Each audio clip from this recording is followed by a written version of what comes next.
Students, कैसे हैं आप सब। Welcome to your channel CBS coaching centre. चलिए देखिए, अब हम क्या करेंगे, अपन इस चैनल पे डे वाइज अपने सेशन स्टार्ट करेंगे, जिन सेशंस के अंदर हम लोग डे 1 से क्लासेस स्टार्ट करेंगे। ठीक है, इस चैनल पे मैं आपको कुछ ट्रिक एंड ट्रिक्स बताऊंगी जिसके थ्रू आप क्या कर सकते हैं, अपने जो पेपर है उसको और अच्छे से कंप्लीट कर सकते हैं। ठीक है, हम सबसे बड़ी गलती क्या करते हैं, हमारी सबसे बड़ी मिस्टेक ही ये होती है कि हम सबसे पहले बुक्स लेके पढ़ना स्टार्ट कर देते हैं, जबकि बुक्स नहीं, सबसे पहले हमें किससे स्टार्ट करना चाहिए, सिलेबस से, कि हमारा सिलेबस क्या है, कितना क्या मार्क्स का आएगा, कौन से क्वेश्चंस को अटेम्प्ट करना चाहिए, किन क्वेश्चंस को हमें बाद में पढ़ना चाहिए। तो इस चैनल पे हम सब उस चीज के बारे में बात करेंगे। ठीक है, इसमें हम डे वाइज स्टार्ट करेंगे अपनी 8th, 10th एंड 12th की क्लासेस। चलिए बिना टाइम वेस्ट किए देखिए फटाफट से, आपका माध्यमिक बोर्ड राजस्थान अजमेर, ये आपका बोर्ड है जो एग्जाम कराता है। ठीक है, आपका सिलेबस परीक्षा 2026, क्योंकि 2025 के तो हो चुके हैं एग्जाम।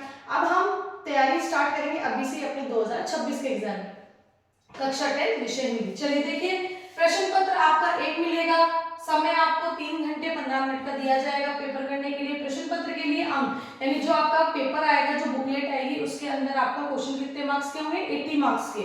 17 अंक जो आपको स्कूल से मार्क्स भेजे जाते हैं। ठीक है, इसलिए कहते हैं स्कूल डेली जाया करें। चलिए देखिए, 17 अंक भेजे जाएंगे आपके 20 मार्क्स के, तो टोटल पेपर आपका कितना हो गया, 100 मार्क्स का। ठीक है, अब इस 80 मार्क्स को, इस 20 मार्क्स को नहीं, इस 80 मार्क्स का जो पेपर आएगा उसको अपन ने डिवाइड किया हुआ है, अपन ने मतलब बोर्ड ने डिवाइड किया हुआ है कि इसको कैसे कैसे मार्क्स के अकॉर्डिंग डिस्ट्रीब्यूट किया जाए। अब देखो, सबसे पहले अधिगम क्षेत्र अंक। ठीक है, अपठित बोध 12 मार्क्स की आएंगे आपकी, रचना आपकी 14 मार्क्स की आएगी, व्यवहारिक व्याकरण आपकी 10 मार्क्स की आएगी, पाठ्य पुस्तक क्षितिज भाग 2 आपका 34 मार्क्स का होगा, ध्यान रखना, और पूरक पुस्तक कृतिका भाग 2 10 मार्क्स की होगी। आपको आपकी दो बुक्स देखने को मिलेगी, कृतिका और क्षितिज। ठीक है, अब देखिए, अब फर्स्ट है आपका अपठित बोध। अपठित बोध के अंदर आपको गद्यांश, देखिए 2 गद्यांश आते हैं। ठीक है, एक होता है आपका पठित और एक होता है आपका अपठित। दोनों गद्यांश है, दोनों गद्यांश में आपको 6 अतिलघुतात्मक क्वेश्चन, अतिलघुतात्मक क्वेश्चन यानी आपके जो 1 लाइन के क्वेश्चन आते हैं ना, वो आएंगे 6 मार्क्स के। ठीक है, तो 12 मार्क्स का आपका अपठित बोध हो गया।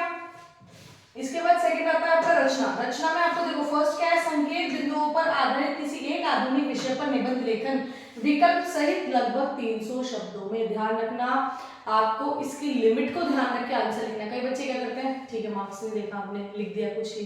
ठीक है, मार्क्स पूछ बोल रहा है वो 1 नंबर का, आपने लिख दी उसकी 15-20 लाइन में। तो ऐसा नहीं करना है बेटा। सबसे बड़ी आपको ध्यान में क्या रखनी है बात को, कि आपको जितने मार्क्स का पूछा जाए आपको साइड में लिख के देगा, जैसे वो क्वेश्चन बोले या कुछ भी बोले कि आपको इतने शब्दों में लिख के देना है। और ये सिर्फ हिंदी के साथ नहीं, आपकी Hindi, English, math, science, history सबके साथ आपको साइड में जगह देगा, लिख के बोलेगा कि आपको इतने शब्दों में इसको कंप्लीट करना है। तो आपको जो भी आपका हिंदी है, मैथ, इंग्लिश है, एसएसटी है, साइंस है, उन सब में उसी अकॉर्डिंग आपको आंसर देना है। ठीक है, जितने मार्क्स का बोले, जितने शब्दों का बोले, उसको कोशिश करना कि वो उतने में आपका कंप्लीट हो जाए। ठीक है, तो आपको निबंध दिया जाएगा, निबंध में आपके पास विकल्प होंगे 3-4, उसमें से कोई आपको एक अटेम्प्ट करना पड़ेगा।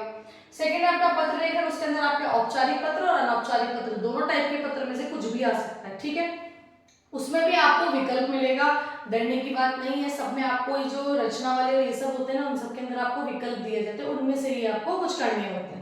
ठीक है, नेक्स्ट है विषय से संबंधित विज्ञापन लेखन 25 से 50 शब्दों में विकल्प सहित। इसमें भी आपको क्या करना होगा, विज्ञापन से सहित आपको विज्ञापन लेखन लिखना है, जो कि 25 से 50 शब्दों में आपको पूरा करना है। ठीक है, इसमें क्या होगा, इसमें भी आपको ऑप्शन दिए होंगे। ठीक है, ऑप्शन के अकॉर्डिंग आपको उनको 2-3 में से कोई एक अटेम्प्ट करना पड़ेगा। ध्यान रखना, मैं फिर ये आपको बता रही हूँ कि जितने मार्क्स का बोले उतने मार्क्स में ही आपको इसको कंप्लीट करना है। ठीक है,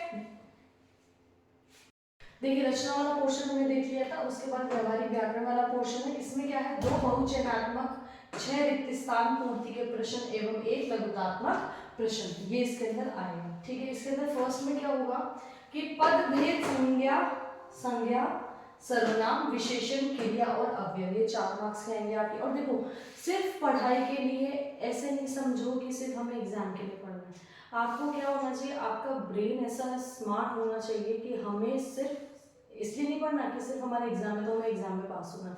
हमें किस चीज के लिए पढ़ना है, कि हमारा माइंड उस टॉपिक को इस तरीके से अपने दिमाग में बैठा ले कि हम उस चीज को अंडरस्टैंड कर पा रहे। ऐसा नहीं कि चलो ठीक है आज पढ़ा कल भूल गए, नहीं, क्योंकि जब तक आप किसी चीज को समझ के नहीं पढ़ोगे ना, तब तक कुछ भी नहीं हो सकता है। और अगर आपने कुछ टॉपिक्स ऐसे होते हैं जिन जैसे संज्ञा है, सर्वनाम, विशेषण, क्रिया, अवयव, पर्यायवाची, विलोम शब्द, ये कुछ तो ऐसे टॉपिक हैं जो आपके कोई जैसे गवर्नमेंट जॉब की तैयारी कर रहा है या कोई किसी भी जॉब की तैयारी कर रहा हो, बेसिक हिंदी में पूछे जाते हैं। इसलिए जब स्टार्टिंग से आप पढ़ो तो बिल्कुल स्मार्ट माइंड से पढ़ो, क्योंकि आप जब भी ऐसे सोचोगे ना कि नहीं नहीं मेरे को नहीं पढ़ना है, या फिर मेरे को सिर्फ 10 याद कर लिए, 10 मैं मुहावरे कर लेता हूँ, 10 विलोम शब्द कर लेता हूँ, 10 क्रिया विशेषण, नहीं, आपको किस लिए पढ़ना है कि हाँ मेरे को आगे भी ये जाके मेरे को काम देगा, ठीक है। और ध्यान रखना, पढ़ाई, विज्ञान, ज्ञान सबसे बड़ा आपका दोस्त होता है, ठीक है। तो आपको पढ़ना ही है, पढ़ना सिर्फ पढ़ने के लिए नहीं पढ़ना है, हमें सिर्फ किसके लिए पढ़ना है कि हम हमारे माइंड को भी ब्रॉड कर सकें,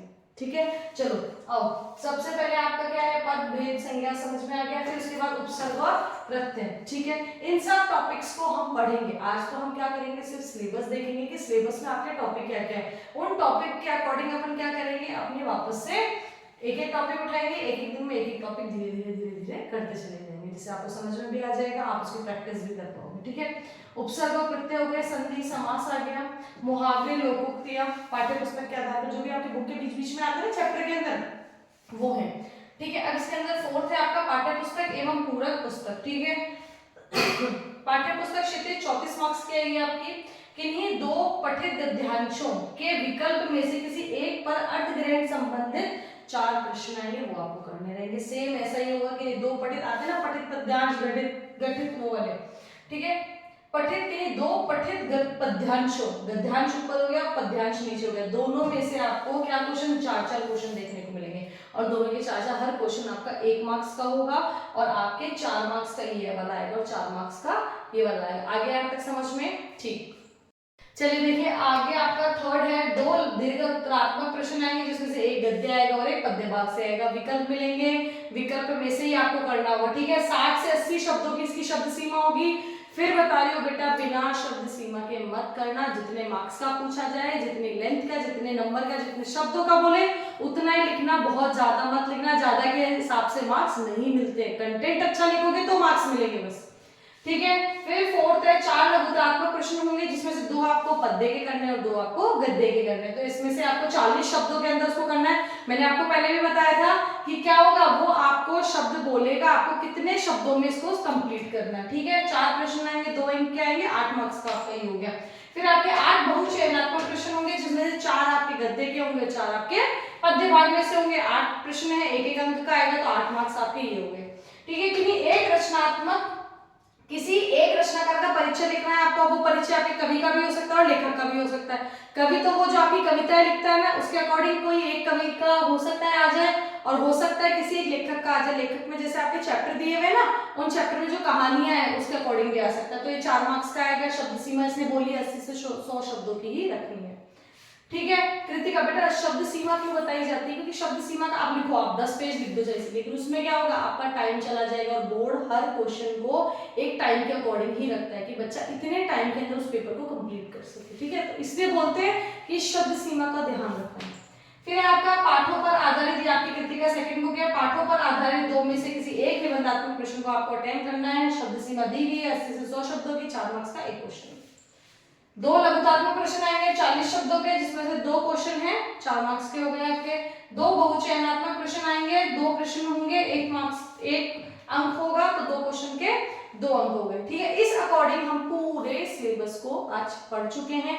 इस सिलेबस में क्या होगा, आपके स्टार्टिंग से हमने जो भी टॉपिक है उसकी टॉपिक की चैप्टर की हम लोग स्टार्टिंग से तैयारी करेंगे। फिर जैसे आपकी मैथ्स हो, साइंस हो, इंग्लिश हो, एसएसटी हो, अपन हिंदी हो, सबका स्टार्टिंग से पढ़ेंगे। सबसे पहले सबके सिलेबस देखेंगे, सिलेबस के बाद में धीरे धीरे एक एक टॉपिक उठाते जाएंगे। टॉपिक से क्या फायदा होगा कि टॉपिक से हमें ये पता होगा कि हम पढ़ क्या रहे हैं, ठीक है। और सबसे पहले पढ़ने के लिए ये तो पता हो हम पढ़ क्यों रहे हैं और क्या पढ़ रहे हैं, ठीक है। तो इसलिए आपको इन सबको क्या करना है, ध्यान से पढ़ना है। डेली आपके इसी चैनल पे सिटीज कोचिंग सेंटर का आपका चैनल बना हुआ है, इसी चैनल पे आपकी डेली क्लासेस चलेंगी। इन्हीं क्लासेस के अंदर आप ज्यादा नहीं पढ़ेंगे, थोड़ा कंटेंट इस हिसाब से पढ़ेंगे कि आपका रिवीजन भी हो जाए साल भर के अंदर, और आपकी डेली क्लासेस भी कंप्लीट हो जाए। तो एक साथ पढ़ोगे तो बर्डन नहीं होगा। और ध्यान रखो बच्चों, अभी से ही तैयारी अपनी स्टार्ट कर दो। जो बच्चे मेरिट में आना चाहते हैं, 80-90% लाना चाहते हैं, वो बच्चे अभी से ही अपनी तैयारी स्टार्ट कर दो। तो फिर मिलते हैं अपने नेक्स्ट वीडियो के साथ। Thank you.